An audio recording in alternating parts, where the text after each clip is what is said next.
Et ma voiture, celle qui est morte.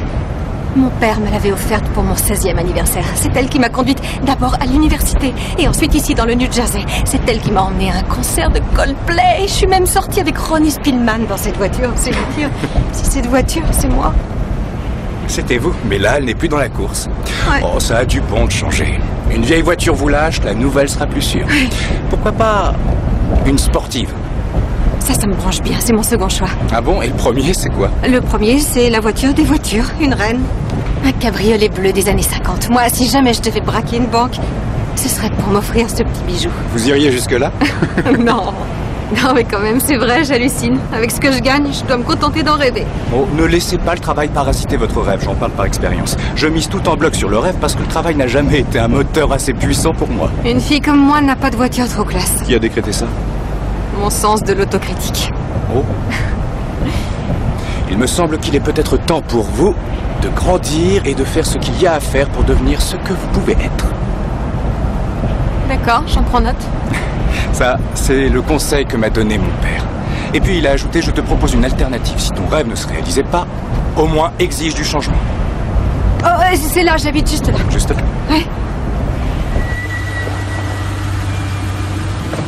Merci, c'est très gentil à vous de m'avoir accompagné. Je tiens à participer aux frais d'essence. Non, non, c'est bon. Alors, salut. C'est peut-être déplacé de ma part de dire ça, mais... Moi, j'estime que votre père a tort. Si on veut du changement, je crois qu'on ne peut pas exiger qu'il vienne des autres, mais qu'on doit le provoquer soi-même. Voilà.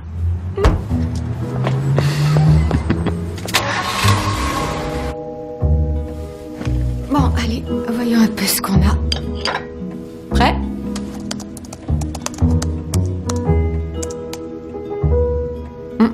Chère Belinda, voilà quelle est ma vie, ou ma non-vie. Je suis une femme corpulente de la trentaine qui a un chat et qui habite dans un appartement à dominante pastel.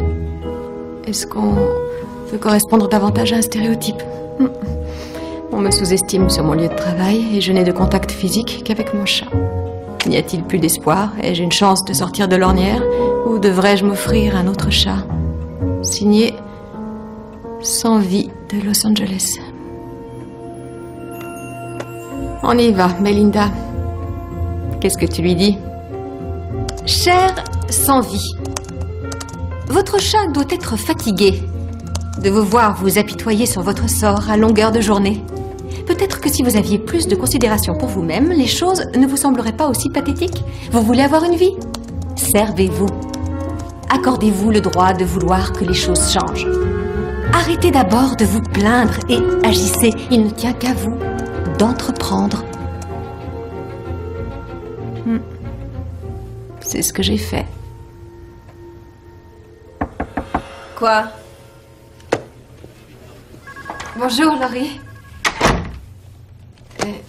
Laurie. Vous vous souvenez que vous avez dit que Shine devait se distinguer en offrant une rubrique conseil qui réponde aux problèmes de la femme contemporaine? J'ai dit que je voulais une rubrique qui réponde à ces bécasses qui nous abreuvent de questions embarrassantes sur leur vie sexuelle. Eh bien voilà, j'ai répondu aux questions types que vous avez listées à l'intention de la future chroniqueuse. J'y suis pas allée de main morte, je crois qu'il faut éviter de les ménager. Ah oui? Oh, ta proposition est sérieuse? Je veux vraiment écrire. Eh bien, écris. Dans Shine. Je voudrais vraiment écrire dans Shine. Je suis assistante d'édition depuis plus d'1 an. Mais avant d'être ici, j'ai beaucoup écrit pour le journal de mon université. Les articles que j'ai pondus n'étaient pas mal du tout. Je peux gérer cette chronique. C'est bien, les rêves ambitieux. Oui, c'est aussi ce que je crois. Le fait d'avoir une rubrique fait de sa responsable une femme publique. Elle est médiatisée. Elle est l'image, le reflet du magazine. C'est vrai. Tu n'en es pas le reflet.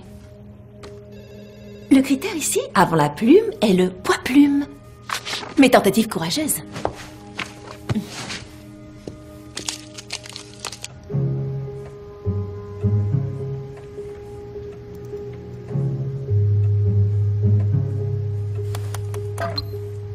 Elle veut une image.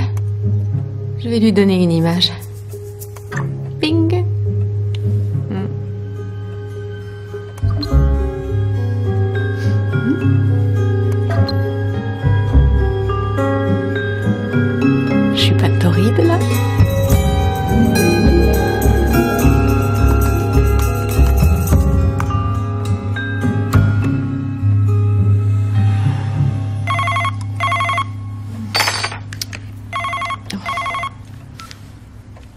Allô, Laurie? Qu'est-ce qui se passe avec Belinda? Comment ça? Pourquoi? Qu'est-ce qui se passe? Nous devons parler de son livre et je n'arrive pas à la joindre. Si elle ne me rappelle pas, je prends un vol pour Londres demain. Est-ce que c'est vraiment nécessaire que vous y alliez? La parution de ce livre est un événement. Elle occasionne l'ouverture d'un nouveau département chez nous. Ils vont mettre le paquet pour la promotion. Passage télévisé, interview d'Oprah, séance de dédicace. Belinda sera partout. En personne? On appelle ces gens des personnes publiques, non? On va tenter une audioconférence, je la rappelle. Non, attendez, c'est... C'est quoi ça? Rien du tout. Allô? Belinda? Oh, Belinda. C'est Laurie et Nola. Quelle joie, Laurie, quelle joie, Nola. J'étais partie faire quelques longueurs. À 2h du matin? Oui, j'ai une baignoire énorme. Nola, Oui, allô? tu pourrais lui parler du plan de promotion? Oh, c'est à propos de mon livre. Exact, oui, voilà, Belinda, votre éditeur veut que vous vous déplaciez jusqu'ici. Oh, mais c'est impossible, je suis à Londres. Nous avons une chance folle, les avions existent. Bien sûr, oui, mais je regrette, je suis indisponible. Nous ne vous avons pas encore donné de date. Oh, ça tomberait quand? Fin octobre. Eh bien, justement, c'est impossible. Elle doit se rendre en Afrique. Comment le sais-tu? Oui, c'est ça, en Afrique. Oh, Nola sait que ce voyage est prévu depuis des siècles. C'est pour une œuvre caritative. Pour les enfants. Vous ai-je précisé qu'à cette occasion, nous ouvrons un département livre? Oh, je rêve, il est plus de 2h du matin. Il faut que j'aille me coucher. Vous deux discutez, on se rappelle. Elle est gonflée. Nola? Nola? Nola, tu es toujours là? Oui, je suis là. Elle commence à me courir, celle-là. Je m'en tamponne de ses projets de vacances. T'as intérêt à te débrouiller pour qu'elle soit là le 30 octobre. Sinon? Sinon, t'es virée. Ah. Qui me l'a recommandé? C'est toi. Je me fiche qu'elle ait fait augmenter nos ventes de 50%. Si elle me plante sur ce coup-là, je jure de l'anéantir. Et toi aussi. Bonne nuit, Laura. Voilà, je suis cuite. Pourrions-nous avoir la table près de la baie vitrée? C'est notre préférée. Je regrette infiniment, mais elle est réservée. Ah, vraiment? J'ignorais qu'on pouvait réserver chez vous. Nous avons changé de direction, maintenant c'est possible. Chester, n'est-ce pas? Cette personne est Nola Devlin.